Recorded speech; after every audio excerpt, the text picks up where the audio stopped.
आप सभी का दस्तक कोचिंग वाराणसी के ऑनलाइन क्लास में हार्दिक स्वागत है। देखिए, आज हम इस वीडियो में बात करने वाले हैं नदी प्रणाली जो भारत की है।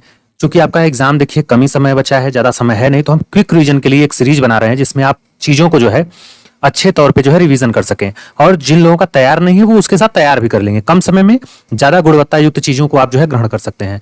तो इसमें हम देखिए शामिल करेंगे इस वीडियो में हम जो है, आप जानते हैं कि अगर भारत के नदी प्रणाली की हम बात करें तो उसमें आप देखते हैं कि सीधे सीधे जो है तीन हम प्रमुख जो है नदियों का जिक्र करते हैं। अगर हम हिमालय की बात करें तो सिंधु, गंगा और ब्रह्मपुत्र का। और प्रायद्वीपीय जब नदियों की हम चर्चा करते हैं तो उसमें जो है आपके दक्षिण भारत की जो नदियां हैं उनको हम शामिल करते हैं। तो पहले वाले वीडियो में हम तीन नदियों को कवर करेंगे जो कि विश्व की प्रमुख नदियों में से एक हैं, सिंधु, गंगा और ब्रह्मपुत्र। ठीक है, तो चलिए अब सीधे आपको हम दिखाते हैं कि किस प्रकार से हम चीजों को अच्छे तरीके से जो है रिवाइज कर सकते हैं और उसको समझ सकते हैं। देखिए, अगर हम नदियों की बात करें, ठीक है, तो आपको पता है कि सिंधु जो नदी है, ठीक है, सिंधु नदी में आपको याद क्या रखना है। पहली चीज कि उद्गम और उसकी समाप्ति। उद्गम स्थान क्या है और वो कहां जाके विलीन हो रही है। तो अगर हम सिंधु नदी की बात करें, पॉइंट टू पॉइंट अगर फैक्ट पे खाली चर्चा करें हम, तो सीधे सीधे आपको पता होना चाहिए कि जो सिंधु नदी है वो तिब्बत के या चीन के कह सकते हैं, वह जो है बोखरचू हिमानी से निकलती है, जिसको हम येमा यंग डुंग भी कहते हैं। क्या कहते हैं? येमा युंग डुंग भी कहते हैं। यहां से ये निकलती है। ठीक, पहली चीज हो गई। दूसरी चीज कि यह विलीन कहां होती है, तो यह सीधे सीधे आप देखेंगे तो यह जो है पाकिस्तान के जो है आपके जो है जगह है, एक नाम है, वहां पे जाकर जो है कराची के पूर्व में ये अरब सागर में क्या हो जाती है, विलीन हो जाती है। अब देखिए यहाँ पे और चीजें क्या है। पहली चीज, इस सिंधु नदी की लंबाई कितनी है। तो लंबाई लगभग हर जगह थोड़ा बहुत फैक्चुअल डाटा इधर उधर हो जाता है, लेकिन याद रखेंगे 2880 किलोमीटर, 2880 किलोमीटर। भारत में आपसे पूछे तो ये 709 या 710 किलोमीटर है। ठीक, अब देखिए तीसरा पॉइंट। तीसरा पॉइंट ये है कि सिंधु नदी और उसकी जो सहायक नदियां हैं उनमें झेलम और चेनाब, इसमें 1960 में एक सिंधु जल समझौता हुआ था भारत और पाकिस्तान में, जिसमें कहा गया था कि सिंधु, झेलम और चेनाब नदियों का 20% पानी ही भारत क्या कर सकता है, इस्तेमाल कर सकता है, जबकि 80% पानी पर हक पाकिस्तान का होगा। ये दूसरा देखिए फैक्ट हो गया। अब तीसरा फैक्ट क्या है कि जब यह नदी तिब्बत से निकलती है और पाकिस्तान में जाती है तो आपको पता है कि यह भारत से होती हुई जाती है। अर्थात ये भी चीजें क्लियर हो गया कि यह एक ऐसी नदी है जो कि तीन देशों से होकर बहती है, चीन या तिब्बत कर सकते हैं, फिर उसके बाद भारत, उसके बाद पाकिस्तान। अब देखिए और क्या इसके डाटा जो है फैक्चुअल हो सकता है, इसमें और क्या चीजें इसमें इंपॉर्टेंट हो सकती हैं। पहली चीज, ये नदी यहां से जब निकलती है तो यह उत्तर पश्चिम दिशा में तो बहती है, लेकिन ये भारत में दमचौक पहाड़ को काट करके, पहाड़ी को, ये भारत में प्रवेश करती है। ठीक है, और आपको यह भी पता होना चाहिए कि सिंधु नदी जो भारत की यूटी है, जो लद्दाख वाला एरिया है, इसमें जो है लद्दाख के दो जिलों लेह और कारगिल में क्या होती है, प्रवाहित होती है। इसके बाद यह पाक ऑक्युपाइड कश्मीर जो है पीओके में प्रवाहित होती है, कश्मीर में, फिर उसके बाद पाकिस्तान में निकल जाती है। ये डाटा देखिए फैक्ट हो गया। अब देखिए और क्या फैक्चुअल है आगे। पांचवा नंबर देखिए क्वेश्चन आपका, इसको हटा दे रहे हैं। पांचवा नंबर फैक्ट ये बनेगा कि सिंधु नदी, देखिए ये आपका सिंधु नदी सिस्टम है पूरा, ये वाला, ये आप देख पा रहे होंगे, ये देख रहे हैं ना, ये जो रेड से है इसके ऊपर मैंने ब्लैक कर दिया, ये पूरा सिंधु है। अब इसमें पूछे कि इसकी सबसे बड़ी सहायक नदी कौन सी है, तो वह क्या है बताइए, तो कहेंगे कि वह चिनाब है। क्या है? चिनाब है। और देखिए इसमें क्या इंपॉर्टेंट चीजें हैं कि चिनाब जो है वह तो सबसे बड़ी है, और लेकिन इसमें और क्या इंपॉर्टेंट चीजें हैं, ये जो सिंधु नदी है इसमें जो पंजाब की 5 नदियां हैं जिनको हम झेलम, चिनाब, रावी, सतलज, ब्यास कहते हैं, ये जो है एक स्थान पे आकर मिल जाती हैं जिसका नाम है मीठनकोट। क्या नाम है? मीठनकोट। ये याद रखिएगा, कहां मिलती हैं? मीठनकोट के पास। अच्छा, ये 5 नदियां हैं कौन कौन सी? एक सीधी देखिए क्रम में याद रखिएगा, उत्तर से दक्षिण की तरफ चलेंगे तो झेलम, चिनाब, रावी, ब्यास और सतलज। अब देखिए और चीजें आपको क्या याद रखनी है, इन 5 नदियों में, ठीक है, झेलम, चिनाब, रावी, ब्यास और सतलज में जो सतलज का उद्गम स्थान है वह जो है क्या है, यहां से है, आपके मानसरोवर झील से ही है, अर्थात तिब्बत से ही है। ठीक, ये फैक्ट याद कर लिए, क्योंकि सतलज में ही आकर के ये ब्यास जो है क्या करती है, मिल जाती है। ये ब्यास आके क्या होती है, मिल जाती है। ठीक, अब देखिए इतना चीज आपका हो गया क्लियर। और क्या चीजें याद रख सकते हैं? अगर हम बात करें सिंधु नदी के सहायक नदियों की, तो उसमें आपको ये पता ही है कि झेलम, चिनाब, रावी, ब्यास और सतलज तो हैं ही मुख्य रूप से, लेकिन इसके साथ ये भी जानते रहिए कि उसमें जास्कर भी है, गोमल भी है, द्रास भी है, सिगार है, कुर्रम है, काबुल है और गिलगित है। ये भी नदियां उसकी सहायक नदियों में से क्या है, एक गिनी जाती हैं। अब देखिए और क्या चीजें हैं, मैं आगे कहें आपको जो है वो नोट्स मिलेगा, आप चिंता मत करिए, लिखने की जरूरत नहीं है आपको, आगे मैं आपको देखिए पीडीएफ प्रोवाइड कर दूंगा, ठीक है। तो आप इतना चीज तो इसके बारे में जान गए। अब इसमें जो है और क्या चीजें आप जान सकते हैं, तो इसमें एक चीज और जान जाइए कि जो सिंधु नदी है वह भारतीय केंद्र शासित प्रदेश दो जो है जिले जो कारगिल और लेह है, इससे तो प्रभावित होने के बाद पाकिस्तान में बहती है, पीओके कश्मीर में। लेकिन इसमें एक चीज और आपको ध्यान देना है कि सिंधु नदी एक पूर्ववर्ती नदी है जो कि नंगा पर्वत के उत्तर में बुंजी नामक स्थल पर लद्दाख श्रेणी को काट कर क्या बनाती है, गार्ज बनाती है। और ये जो मैंने आपको बताया था सिंधु जल समझौता, ये 1960 में हुआ था, ये भी जानते रहिए क्योंकि जीके का क्वेश्चन है, कहीं से भी आपके बन सकता है। अब देखिए हम और क्या चीजें इसमें याद रख सकते हैं, ठीक है। अगर हम और चीजों को याद रखें तो हम सीधे जो है आपको सिंधु नदी वाले पीडीएफ पे चलते हैं लेकर के, ताकि आपको चीजें कहीं से भी कोई दिक्कत जो है ना हो। देखिए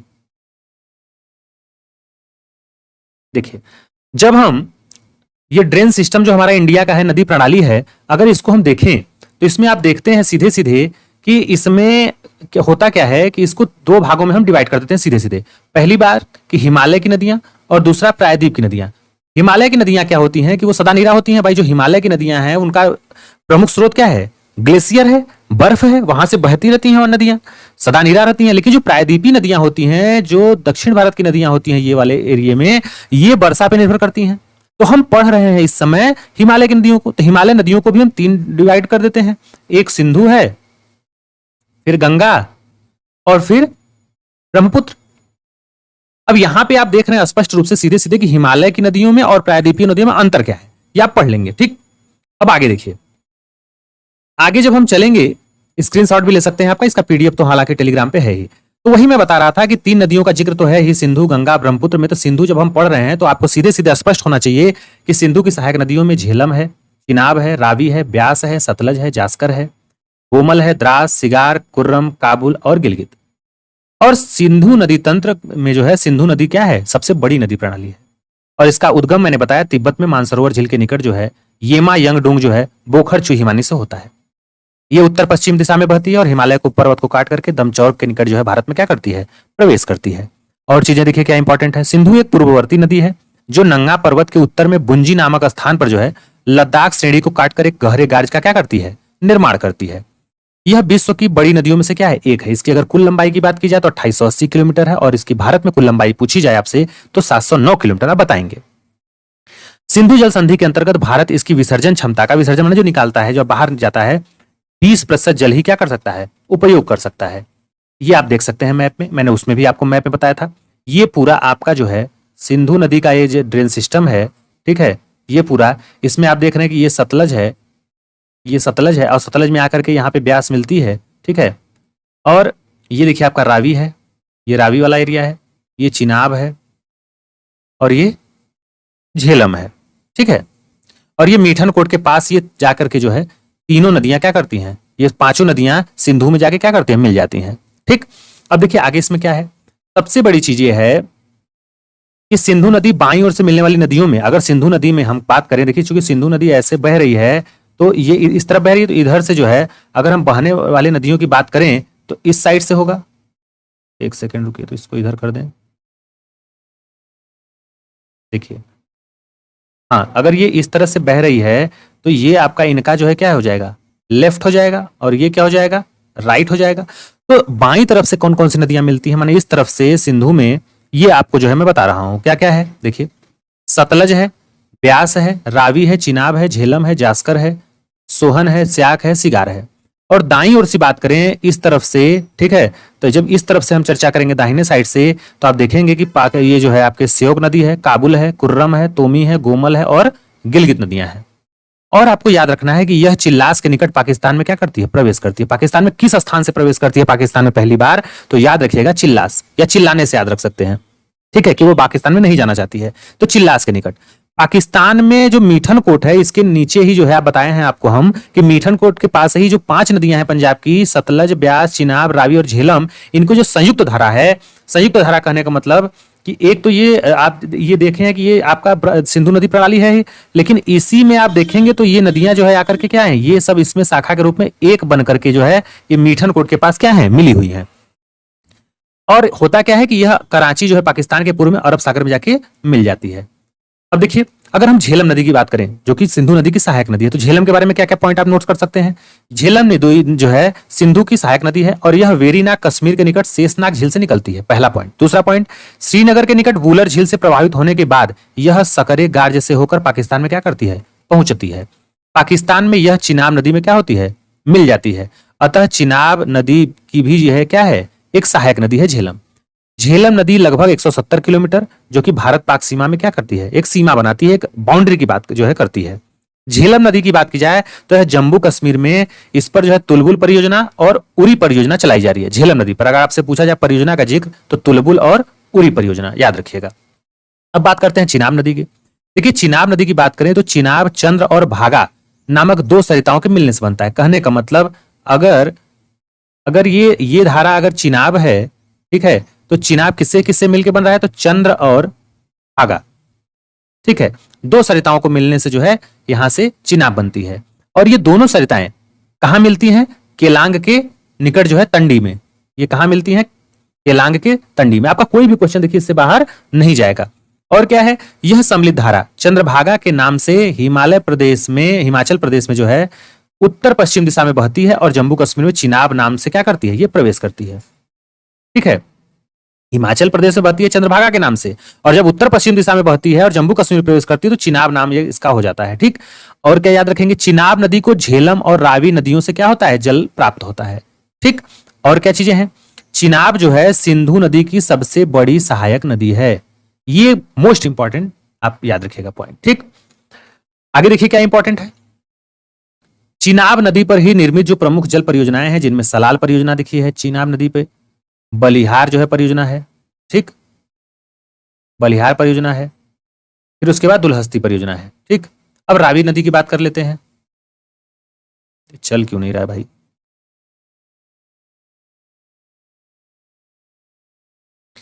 चलिए अगर हम रावी नदी की बात करें तो रावी नदी में देख रहे हैं कि इसकी उत्पत्ति अगर पूछा जाए तो हिमाचल प्रदेश में जो है रोहतांग दर्रे के पास जो है कुल्लू पर्वत से होता है। पहली चीज, कहां से होता है, रोहतांग दर्रे के पास कुल्लू से, रावी नदी का। और यह माधोपुर के निकट जो है पंजाब में क्या करती है, प्रवेश करती है, और अमृतसर से 26 किलोमीटर नीचे यह पाकिस्तान में प्रवेश करती है। रंगपुर के निकट यह चिनाब में मिल जाती है और चिनाब की ये क्या है, सहायक नदी है। दूसरा पॉइंट आप इसमें क्या रखेंगे, रावी नदी पर निर्मित जो परियोजनाएं हैं वो कौन कौन से हैं, तो एक तो चमेरा परियोजना है हिमाचल प्रदेश में, दूसरा थीन परियोजना है पंजाब और हिमाचल प्रदेश की जो संयुक्त परियोजना है। तो रावी नदी पे कौन कौन सी परियोजना है, एक चमेरा और एक थीन परियोजना याद रखेंगे, और ये चिनाब नदी की सहायक नदी है। ठीक है, अब ब्यास नदी की बात कर लें। ब्यास नदी की उत्पत्ति देखी जाए तो रोहतांग दर्रे से होती है। पोंग के निकट ब्यास नदी मैदानी भाग में क्या करती है, प्रवेश करती है। कहां पे प्रवेश करती है मैदानी भाग में, तो पोंग के निकट। और इसमें याद रखेंगे कि हरिके नामक स्थान पर ब्यास और जहां सतलज का मिलन हो रहा है वहां पर हरिके बैराज स्थित है। हरिके बैराज बनाया गया है जो कि भारत की सबसे जो लंबी नहर है इंदिरा नहर, यहीं से निकाली गई है, हरिके बैराज से। और पोंग परियोजना कहां पे है, ब्यास नदी पर है, क्योंकि पोंग के निकट ही ब्यास नदी मैदानी भाग में क्या करती है, प्रवेश करती है। अब देखिए सतलज की बात कर लेते हैं। सबसे बड़ी देखिए खास बात यह है सतलज नदी की कि यह भी जो है मानसरोवर के निकट राकस ताल या तिब्बत से निकलती है, भारत के बाहर इसका उद्गम है। और यह एक पूर्ववर्ती नदी है जो हिमालय को काटकर सिपकिला दर्रा से होकर भारत में क्या करती है, प्रवेश करती है। ब्यास नदी की बात करें तो यह हरिके में सतलज से क्या करती है, मिलती है, और सतलज नदी जो है रोपण नामक स्थान पर मैदानी भाग में प्रवेश करती है। कहां प्रवेश करती है, मैदानी भाग में, कहां पर, रोपण नामक स्थान पे। और सतलज नदी 120 किलोमीटर जो है लंबी भारत पाक सीमा का क्या करती है, निर्माण करती है। और चीजें देखिए क्या है, सतलज नदी मीठन कोट से थोड़ा ऊपर सिंधु नदी से जाकर के क्या करती है, मिल जाती है। ये बात आप याद रखिएगा। सिंधु नदी पर अगर प्रमुख परियोजनाओं की बात की जाए काफी इंपॉर्टेंट हो जाता है, तो आप जानते हैं सीधे सीधे, एक तो भाखड़ा नांगल परियोजना है सतलज नदी पे, आपको पता है, ठीक है। और भाखड़ा बांध विश्व का दूसरा सबसे ऊंचा बांध है, और यह भारत का सबसे ऊंचा गुरुत्वीय बांध भी है। और भारत से जल विद्युत और नांगल से सिंचाई के लिए जल आपूर्ति होती है। इसके लिए हिमाचल में गोविंद सागर क्या है, जलाशय बनाया गया है। और यह परियोजना से लाभान्वित जो राज्य है, पंजाब है, हरियाणा है, हिमाचल प्रदेश है, राजस्थान है। इंदिरा गांधी नहर की बात की जाए तो यह ब्यास और सतलज नदी के संगम पर बना है। हरिके बैराज से यह नहर निकाली गई है, ये आप याद रखिएगा, ठीक है। यह संसार की सबसे लंबी नहर है, ठीक। इस नहर में जो जल की पूर्ति होती है वह रावी और ब्यास नदी पर जो पोंग बांध बनाया गया है उससे होती है। और इससे राजस्थान के मरुस्थलीय भागों में जल की क्या होती है, पहुंच को बनाया जाता है, बढ़ाया जाता है, पहुंच होती है। अब इसके आगे देखिए हम गंगा नदी तंत्र को जो है डिस्क्राइब करेंगे। तो चलिए पहले हम मैप पे चलते हैं और देखते हैं गंगा नदी तंत्र को, ठीक है। कि गंगा नदी की अगर बात करें तो इसमें भी हम उसी तरीके से देखेंगे पॉइंट कि गंगा नदी का अगर हम उद्गम देखें और ये कहाँ जाके जो है विसर्जित हो जाती हैं, विलिप्त हो जाती हैं, विलीन हो जाती हैं। तो सबसे बड़ी चीज देखिए गंगा नदी में क्या है कि थोड़ा सा इनमें क्या रहता है कि बहुत बच्चों को डाउट रहता है, ठीक है। तो उस डाउट को क्लियर करने के लिए हम एक देखिए यहाँ पे आपके पीपीटी है आपका, ये देखिए शायद आपके स्क्रीन पे आप देख पा रहे होंगे। इसको और थोड़ा सा हम बड़ा कर देते हैं। ये देखिए ये पूरा चार्ट है गंगा नदी आपके रिवर का। अब इसमें आप देखेंगे सीधे सीधे तो जो गंगा नदी है वो कोई एक धारा तो है नहीं। गंगा नदी जो है वह देवप्रयाग के पास जो है एक जगह देवप्रयाग है उत्तराखंड में, वहां पे देखेंगे तो वहां पे अलकनंदा और भागीरथी ये दो नदियां जब मिलती हैं तब उस संयुक्त धारा का नाम क्या पड़ता है, आपके गंगा पड़ता है। तो देवप्रयाग के पास कौन कौन मिलते हैं, अलकनंदा और भागीरथी। तो हम कह सकते हैं कि अलकनंदा और भागीरथी का जो संयुक्त धारा है वही गंगा कहलाती है। अब देखिए भागीरथी कहां से आ रही है धारा, तो ये भागीरथी देखेंगे सीधे सीधे तो यह उत्तराखंड हिमालय से निकलती है एक जो है गंगोत्री ग्लेशियर के गोमुख से, कौन, भागीरथी। और यहां अलकनंदा की बात की जाए तो अलकनंदा कई नदियों का कह सकते हैं कि एक संपूर्ण रूप से समाहित किए हुए अपने अंदर। यहां से देखेंगे तो एक तो मंदाकिनी निकलती है, पिंडर है, नंदाकिनी है, देखिए मंदाकिनी अलग है, नंदाकिनी अलग है, फिर धौली गंगा। ये चारों रुद्रप्रयाग में अलकनंदा से मिलती हैं, कौन, मंदाकिनी। कर्णप्रयाग में पिंडर मिलती है अलकनंदा से, नंद प्रयाग में मंदाकिनी मिलती है अलकनंदा से, और विष्णु प्रयाग में धौली गंगा जो है अलकनंदा से क्या करती है, मिलती है। ये आप जान जाइए। अब यहां से ये सिस्टम आप समझ गए होंगे। यहां से गंगा निकलती है, उत्तराखंड में पहली बार जो है जमीनी प्रवेश करती है, धरातल को छूते हुए जो है आगे बढ़ती हुई निकल जाती है। तो गंगा नदी ये आपने उद्गम समझ लिया, ठीक है। अब हम चलते हैं, इसको हम थोड़ा सा हटा दें, अगर ये चीजें हो गई, इसको हम थोड़ा सा और इसको हटा देते हैं, सब मिटा देते हैं। एक सेकेंड,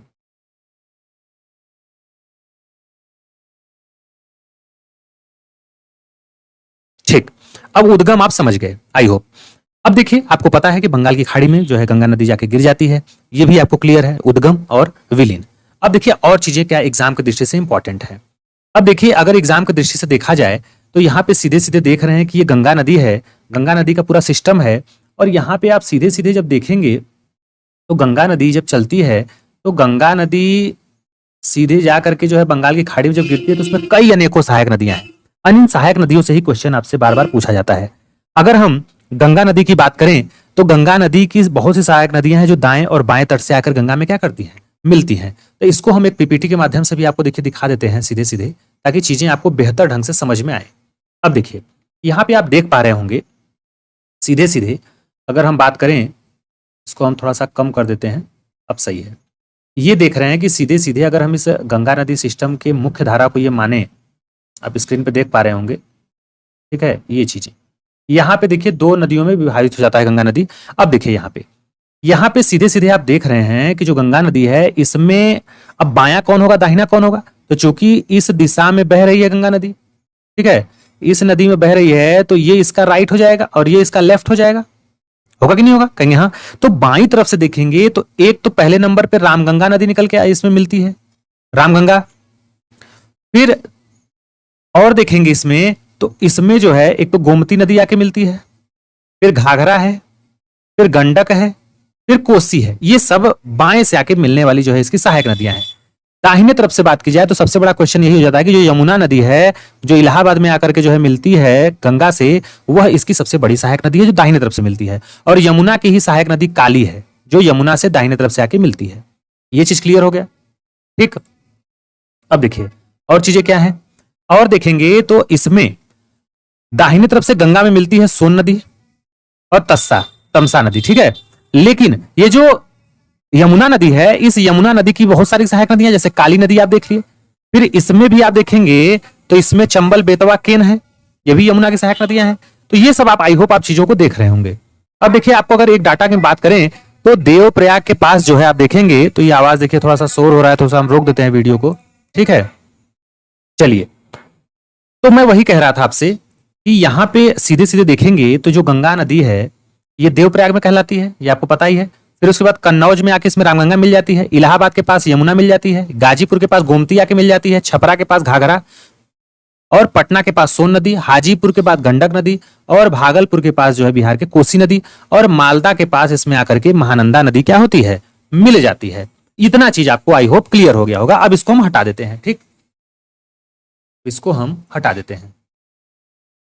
अब देखिए, यहां पे अगर हम चर्चा करें और फैक्ट की, तो इसमें आपको याद क्या रखना है, सबसे बड़ी चीज कि गंगा में बाएं तरफ से मिलने वाली जो प्रमुख नदियां हैं, जो लेफ्ट से मिलती हैं आकर के, उनमें आप देखेंगे तो एक तो रामगंगा है, ठीक है। कौन सा है?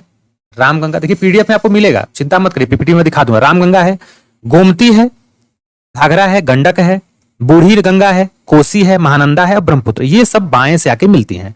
और अगर हम दाहिने साइड से बात करें तो इसमें यमुना, टोंस और सोन नदी मिलती है। कहने का मतलब कि दाहिनी तरफ से कम नदियां मिलती हैं जबकि बाएं तरफ से ज्यादा है, ठीक। इतना चीज आपको क्लियर हो गया होगा। अब देखिए, अगर हम बात करें इसमें, जब गंगा नदी जो है पश्चिम बंगाल में पहुंचती है, वेस्ट बंगाल में पहुंचती है, ठीक है, तो यहां पे होता क्या कि ये भागीरथी और हुगली नाम की दो प्रमुख जो है भागों में इसकी धाराएं वितरित हो जाती हैं, बट जाती हैं। मुख्य नदी जो है बांग्लादेश में चली जाती है। मुख्य नदी कहां चली जाती है? बांग्लादेश में चली जाती है, और वहां इसे पहले पद्मा कहते हैं और बाद में इसे मेघना कहते हैं, ये आप जानते रहिए, ठीक है। बंगाल की खाड़ी में फिर उसके बाद क्या होती है, ये गिर जाती है। तो ये चीजें आपके दिमाग में स्पष्ट हो गई होंगी। अब देखिए और क्या चीजें हैं अगर हम इसमें देखें, हालांकि मैं आगे तो और बता ही रहा हूं पॉइंट ऑफ व्यू से इस एग्जाम के। इसमें आप देखेंगे गंगा की सहायक नदियों में अगर हम पश्चिम से पूर्व का क्रम देखें, देखिए सहायक नदियों की चर्चा कर रहा हूं, सहायक नदियों में पश्चिम से पूर्व, पश्चिम से अगर हम पूर्व चर्चा करें, इनको नोट करना है नोट भी कर सकते हैं, सुन के नहीं करते तो उसमें आप देख लीजिएगा। तो सबसे पहले तो यमुना, पश्चिम से देखिए बात कर रहा हूं पूर्व की, तो यमुना होगा, फिर टोंस होगा, गोमती, घाघरा, सोन, गंडक, बूढ़ी गंगा, कोसी, महानंदा और हुगली, ठीक है।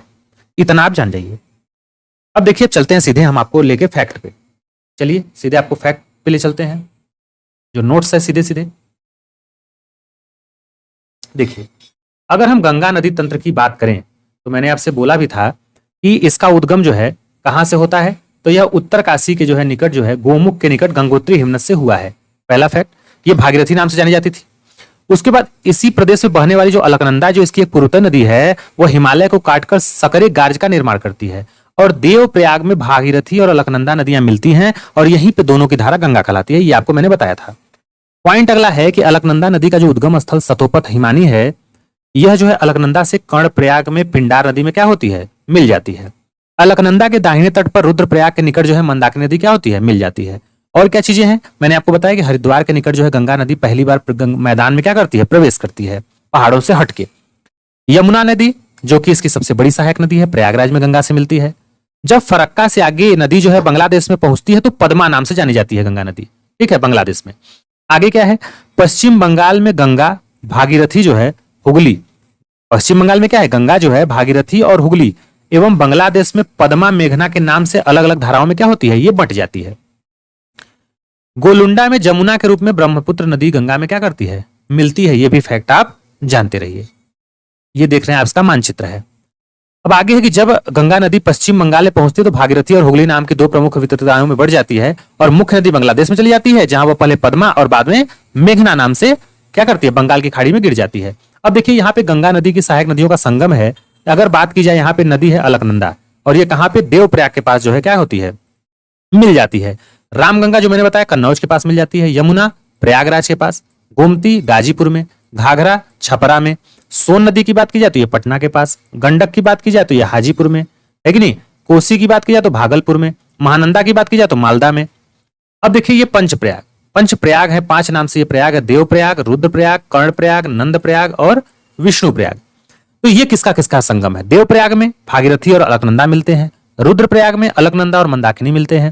देखिए अलकनंदा जिसमें 4 में कॉमन है, कर्णप्रयाग में अलकनंदा और पिंडार, नंदप्रयाग में अलकनंदा और नंदाकिनी, विष्णुप्रयाग में धौलीगंगा और विष्णुगंगा मिलती हैं। ये आपका मैप है। गंगा में बाएं तरफ से निकलने वाली नदियों की बात की जाए तो रामगंगा है, गोमती है, घाघरा है, गंडक है, बूढ़ी गंगा है, कोसी है, महानंदा नदी है और ब्रह्मपुत्र है। दाहिने तरफ से बात की जाए तो यमुना, टोंस और सोन ये नदियां हैं। ये मैंने बताया था आपको, पश्चिम से पूर्व का क्रम बताया था। अब देखिए गंगा में दाएं से किनारे से मिलने वाली जो सहायक नदियां हैं उसमें सबसे बड़ी जो सहायक नदी है और महत्वपूर्ण है वो यमुना नदी है। तो यमुना के बारे में भी कुछ जान लेते हैं। सबसे बड़ी चीज कि यह गंगा की सबसे बड़ी और सर्वाधिक महत्वपूर्ण सहायक नदी है। यमुना जो है बंदरपुच्छ श्रेणी में स्थित यमुनोत्री हिमानी से निकलती है। प्रारंभ यह गंगा के पश्चिम में बहती है और बाद में यह गंगा के दक्षिण में बहती हुई प्रयागराज के निकट गंगा में क्या होती है, दाएं तट पर मिल जाती है। यमुना नदी मथुरा तक जो है दक्षिण दिशा में बहती है और बाद में प्रयागराज तक यह दक्षिण पूर्वी दिशा में बहती हुई गंगा में मिल जाती है। अगर हम यमुना की सहायक नदियों की चर्चा करें तो बाएं तट पे मिलती हैं टोंस, हिंडन, करेन और रिंद। दाएं तट से बात की जाए तो इसमें चंबल, सिंध, बेतवा, केन मिलते हैं। इनका जो है पश्चिम से पूर्व की अगर क्रम पूछे आपसे तो चंबल है, फिर सिंध है, फिर बेतवा है, फिर केन है। यहां आप मानचित्र में देख पा रहे होंगे। ठीक है। अब इसके बाद चंबल नदी देखिए इंपॉर्टेंट है। चंबल नदी की बात की जाए तो यह मध्य प्रदेश के मालवा पठार में जो है महू के निकट जाना पाव की पहाड़ी से निकलती है। इतना बस आप जानते रहिए। केन पहाड़ी की बात की जाए तो यह मध्य प्रदेश के सतना जिले में कैमूर पहाड़ी से निकलती है और बांदा जिले के निकट यमुना में मिल जाती है। बेतवा नदी की बात की जाए तो बेतवा का उद्गम जो है ये कुमरा गांव है, जिला रायसेन में, विंध्य पर्वत श्रृंखला से। प्राचीन काल में इसे नेत्रावती के नाम से जाना जाता है। यह मध्य प्रदेश में बहती हुई ओरछा के निकट उत्तर प्रदेश में जो है क्या करती है, मिल जाती है। बेतवा की बात की जाए तो मध्य प्रदेश और उत्तर प्रदेश की सीमा बनाती है। तो याद रखिएगा आप, ये इंपॉर्टेंट है कि बेतवा जो है मध्य प्रदेश और उत्तर प्रदेश की क्या बनती है, सीमा का निर्धारण करती है। उत्तर प्रदेश के हमीरपुर जिले में यमुना नदी में ये मिल जाती है। ठीक है। और इसी पर सबसे बड़ी परियोजना जो है परियोजना माता टीला परियोजना इसी में जो है स्थित है। टोंस नदी की बात की जाए तो इसे पुराणों में तमसा नदी के नाम से जाना जाता था। गंगा की यह सहायक नदी है। इसका उद्गम सतना जिले में कैमूर पहाड़ी के पास होता है और उत्तर प्रदेश में सिरसा के पास गंगा नदी में ये मिल जाती है। सोन नदी देखिए ये भी फेमस है। इसको जो है सोन, सुवर्ण या स्वर्ण नद्रा भद्रा भी नाम से जाना जाता है। यह गंगा नदी की क्या है, सहायक नदी है। इसका उद्गम क्या है, अमरकंटक है, जिला अनूपपुर में। विंध्य पर्वत श्रृंखला की मैकाल पहाड़ी से यह सोनभद्र नामक स्थान से क्या होता है, इसका होता है। और बात की जाए तो उत्तर प्रदेश में प्रवेश करके ये फिर झारखंड में प्रवेश कर बिहार में प्रवेश करती है। कहने का मतलब यह उत्तर प्रदेश में प्रवेश करेगी, फिर झारखंड में प्रवेश करेगी, फिर बिहार में, और अंत में पटना के निकट गंगा नदी में ये मिल जाती है।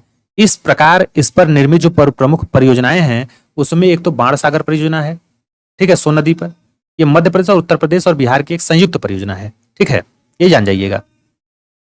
बाएं तट से अगर मिलने वाले गंगा की सहायक नदियों की बात की जाए तो एक तो रामगंगा है जो कि उत्तराखंड के गढ़वाल जिले से निकलती है और गंगा में कन्नौज में मिल जाती है। दूसरा है गोमती, यह पीलीभीत जिले से निकलती है और गाजीपुर के निकट गंगा में मिल जाती है। लखनऊ और जौनपुर की बात की जाए तो इसी के किनारे बसे हैं, गोमती के ही, लखनऊ और जौनपुर। घाघरा की बात की जाए तो ये तिब्बत के मानसरोवर के जो है गुरला मानधोता चोटी से निकलती है, माचपा चुंग हिमनद से। और नेपाल में घाघरा को करनैली कहते हैं, ये जानते रहिए। घाघरा को नेपाल में क्या कहते हैं, करनैली। और यह बिहार में छपरा के निकट गंगा से क्या करती है, मिल जाती है। और यह कुल क्षेत्रफल का 45% हिस्सा भारत में इसका जो है पड़ता है। गंडक नदी की बात की जाए तो गंडक नदी जो है इसका उद्गम तो नेपाल हिमालय है और यह पटना से पूर्व सोनपुर में गंगा नदी में मिल जाती है। गंडक नदी पर जो है बिहार नेपाल का संयुक्त उपक्रम जो है गंडक जल विद्युत परियोजना स्थित है। बूढ़ी गंगा की बात की जाए तो भारत नेपाल सीमा के निकट ये सुमेर पहाड़ी के जो है पश्चिमी ढलानों से निकलकर जो है गंगा में मिलती है। ये बस आपको याद रखना है। कोसी नदी की बात की जाए तो कोसी नदी 7 जलधाराओं से मिलकर बनी है, ये पहला चीज। इसकी मुख्य धारा का नाम अरुण है जो कि हिमालय के उत्तर में तिब्बत के गोसाई थान चोटी से निकलती है। और यह बिहार के काढ़ा गोला जो है जिसे हम कुर्सेला कहते हैं नामक स्थान पे गंगा में मिलती है। कोसी नदी कहाँ मिलती है, तो बिहार के जो है करसेला नामक स्थान पे, जिसे हम काढ़ा गोला कहते हैं। यह फेमस है अपने मार्ग बदलने के लिए और इस नदी में पश्चिम की खिसकाव की प्रवृत्ति है। नदी के कारण जो उत्पन्न बाढ़ होता है इसका इतना ज्यादा प्रभाव होता है कि इसे बिहार का शोक कहते हैं इस नदी को। महानदी की बात की जाए तो दार्जिलिंग की पहाड़ी से निकलती है और ये भारत में गंगा के बाएं तट पे मिलने वाली अंतिम सहायक नदी है। कहने का मतलब महानंदा नदी जो है भारत में गंगा के बाएं तट से मिलने वाले सबसे अंतिम नदियों में से एक है। आगे देखिए क्या इंपॉर्टेंट है। गंगा नदी तंत्र पर अगर हम प्रमुख परियोजनाओं की बात की जाए कौन कौन सा है, तो पहला है टिहरी परियोजना और ये जो है भिलगाना और भागीरथी नदी के संगम पर टिहरी नामक स्थान पर स्थित है। ठीक है। टनकपुर परियोजना है उत्तराखंड नेपाल की सीमा पर। गंडक नदी परियोजना आपको पता ही है कि बिहार उत्तर प्रदेश नेपाल की संयुक्त परियोजना है, मैंने बताया भी। कोसी परियोजना बिहार और नेपाल की संयुक्त परियोजना है, ये याद रखिएगा। रिहंद परियोजना, रिहंद परियोजना जो है मुख्य रूप से उत्तर प्रदेश की परियोजना है और इसको जो है बिहार एवं मध्य प्रदेश को भी इसका लाभ मिलता है। और सोन नदी की सबसे सहायक नदी में से एक है जो है रिहंद। बाणसागर परियोजना की बात की जाए तो ये सोन नदी पर स्थित है। माता टीला परियोजना की बात की जाए तो बेतवा नदी पर स्थित है। चंबल परियोजना इंपॉर्टेंट है, ये राजस्थान और मध्य प्रदेश की समृद्ध परियोजना है और ये चंबल नदी पर है। 3 जगह बनाया गया है इसमें। और ये भी याद रखना है कि राजस्थान में जो रावत भाटा और कोटा में बांध बनाया जाता है गया है, रावत भाटा में स्थित जलागार का नाम महाराणा प्रताप सागर है और कोटा में स्थित जो है जलागार जो है उसका नाम जवाहर सागर रखा गया है। दामोदर घाटी परियोजना की बात की जाए तो ये अविवाहित, जिसको वर्तमान में हम झारखंड कहते हैं और पश्चिम बंगाल की सम्मिलित योजना है 1948 में, ठीक है, ये याद रखिएगा। आगे देखिए कौन सी परियोजना है, मयूराक्षी परियोजना है बिहार में, ठीक है, ये भी पश्चिम बंगाल की है। तो ये भी आप मयूराक्षी नदी पे ये बना है, इसको भी आप।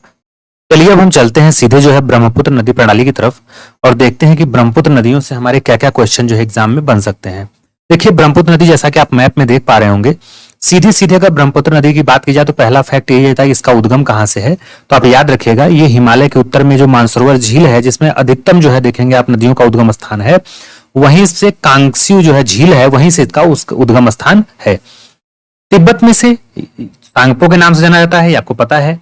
और ये जब पहली बार जो है आपसे कई बार एग्जाम में पूछा भी गया है कि ये भारत के किस प्रदेश में से होकर के जो है प्रवेश करती है, तो याद रखिएगा जो ब्रह्मपुत्र नदी है वो भारत में पहली बार अरुणाचल प्रदेश में प्रवेश करती है और ये यू आकार का, कुछ देख रहे हैं चिमटे के आकार का, यू आकार में प्रवेश करती है। दूसरी चीज, जब ये भारत में प्रवेश करती है अरुणाचल प्रदेश में, तो ये सांगपो है, इसमें तिब्बत में कहा जाता है, लेकिन जब यह इसमें प्रवेश करती है और कुछ दूर चलती है तो इसमें जो है 2 नदियां दिबांग और ये लोहित, ये जब आकर इसमें मिलती हैं तब इसका नाम ब्रह्मपुत्र के नाम से जाना जाता है। और ये आगे बढ़ते हुए सीधे सीधे जो है आप देखेंगे तो ये बंगाल की खाड़ी में जाके गिर जाती है। अब इसमें और क्या फैक्चुअल है, सबसे बड़ी चीज कि अगर ब्रह्मपुत्र नदी की बात की जाए तो कुल लंबाई इसकी 2900 किलोमीटर है, 2900 किलोमीटर। भारत में पूछे तो 916 किलोमीटर। अब देखिए इसमें दाहिने तरफ से अगर कौन कौन सी सहायक नदियां हैं आपसे पूछे तो एक तो सुबनसिरी है, ये वाला देख रहे हैं, ये सुबनसिरी है, ठीक है। फिर कामेग है, ये कामेग, फिर मानस है, फिर संकोच है देखिए, और फिर तिस्ता है। ये चीज आप जान जाइए। और इसमें है क्या कि इसमें देखेंगे तो असम के पास जब ये पहुंचती है तो वहां पे इस नदी के बीचों बीच एक विश्व का सबसे बड़ा द्वीप बनता है, जिसे माजुली द्वीप कहते हैं। ये जो है यहां पे बनता है, ये खास बात है। द्वीप का मतलब होता है कि ऐसा भूभाग जो चारों तरफ क्या हो, पानी से घिरा हो। अब इसमें और क्या चीजें इंपॉर्टेंट है, इसमें आप देखेंगे तो जमुना के दाहिनी ओर से जब तिस्ता नदी आकर मिलती है, ये वाली, ये तिस्ता नदी जब आकर मिलती है, ठीक है, तो जमुना आगे जाकर के जो है क्या कहलाती है, पद्मा। जब गंगा में मिल जाती है, यहां से गंगा की धारा जब मिल जाती है तो यहां पे क्या कहलाती है, पद्मा कहलाती है। ये आप याद रखिएगा। और पद्मा और ये मेघना देख रहे हैं, पद्मा मेघना नदी से मिलने के बाद मेघना के नाम से ही बंगाल की खाड़ी में क्या होती है, गिर जाती है। ये आपको याद रखना है। तिस्ता नदी की बात की जाए तो ये सिक्किम से प्रारंभ होती है, ये भी आप जानते रहिए। सिक्किम है यहाँ पे ना, यहाँ सिक्किम से निकलती है, ये प्रारंभ होती है, ये आपको याद रखना है। और उत्तरी पश्चिमी बंगाल होते हुए बांग्लादेश में जमुना से जाके क्या करती है, ये मिल जाती है। तो तिस्ता नदी किस में मिल जाती है, जमुना में मिल जाती है। और मैंने उसमें बता ही दिया कि माजुली द्वीप विश्व का सबसे बड़ा जो द्वीप समूह है ये इसमें बनता है। और इसकी सहायक नदियों में सुबनसिरी, कामेग, संकोच, मानस और इधर बाएं तरफ से आपके लोहित और दिबांग हैं। ये आप जानते रहिए, ठीक है।